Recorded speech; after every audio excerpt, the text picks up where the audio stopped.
ఓం నమో నారాయణాయ. శ్రీ సమర్థ సద్గురు సాయినాథుని వచనామృతములు.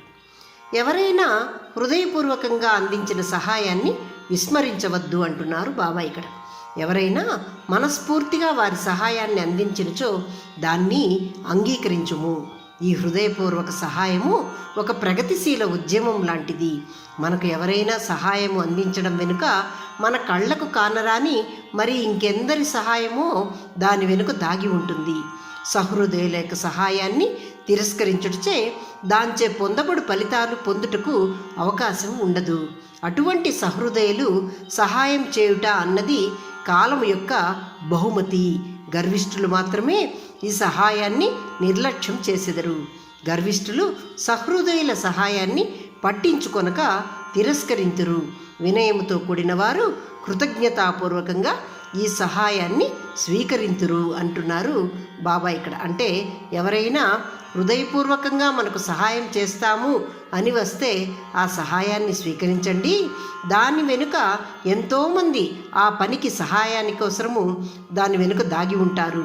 కాబట్టి అటువంటి వారి సహాయాన్ని వినయపూర్వకంగా అంగీకరించుము, స్వీకరించుము అని చెప్తున్నారు బాబా ఇక్కడ. 126వ సూత్రం. మీరు విద్యార్థులుగా ఉండి నన్ను మీ గురువుగా మీరు చూడవచ్చును, కానీ నా గురువుకు నేను కూడా విద్యార్థినే. మీకు నా విద్యార్థి దశ గురించి తెలుసా? నేను నా గురువును పరోక్షంగా అనుసరించాను. ఆయన చర్యలను కానీ ఆయన్ను కానీ నేను ఎప్పుడు కానీ ప్రశ్నించలేదు. నాకు ఆయన సర్వస్వం. అతను నా నివాసం, అతను నా సంపద, అతను నా ఆరోగ్యం, అతనే నా తల్లి తండ్రి. నేను నా మనస్సు మరియు ఇంద్రియాలతో నా గురువుపై దృష్టి కేంద్రీకరించి ఆయనకు సేవ చేశాను. నాలో ఆయన జీవిస్తున్నాడు. నా యందు నేనే అనే వ్యక్తిగత భావన పోయింది. అంటే నేను అనే భావన నాలో పోయింది. నా గురువు నాలో నివసిస్తున్నాడు అంటున్నారు బాబా ఇక్కడ. అంటే నా యందు అంతటా గురువే నిండి ఉన్నాడు అంటున్నారు. 127వ సూత్రము. ఉపాధ్యాయుల నుండి జ్ఞానాన్ని స్వీకరించేందుకు విద్యార్థులు సమయము, డబ్బు మరియు శక్తిని వృధా చేస్తూ ఉంటారు.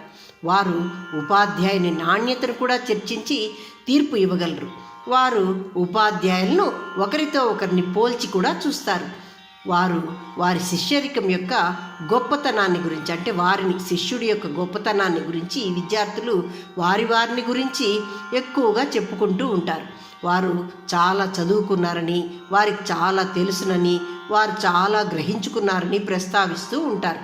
కానీ నిజంగా విద్యను గ్రహించు విద్యార్థి మౌనంగా మరియు రహస్యంగా జ్ఞానాన్నంతటినీ పొందుతాడు. ఈ విధంగా మౌనంగా రహస్యంగా విద్యను గ్రహించడం కూడా ఒక నిద్రాణ స్థితి. ఇది ఒక నిశ్శబ్ద ప్రక్రియ. ఈ విధంగానే శిష్యుడు ఉండాలి అని చెప్తున్నారు బాబా ఇక్కడ. 128వ సూత్రము.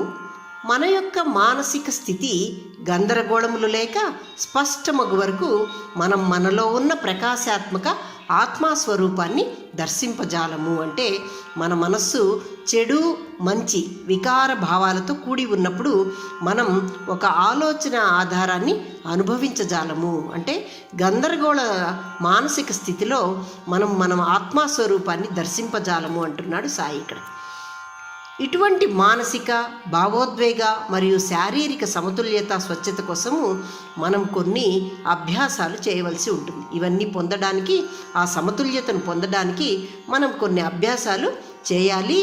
నిన్ను నువ్వు ఎత్తి చూపించుకోవద్దు గొప్పగా అని చెప్తున్నారు. కాబట్టి నిన్ను నువ్వు ఎత్తి చూపించుకొనక పద్ధతిగా నడుచుట వైపు దృష్టి సారించు అంటున్నారు సాయి ఇక్కడ. ఓం నమో నారాయణాయ.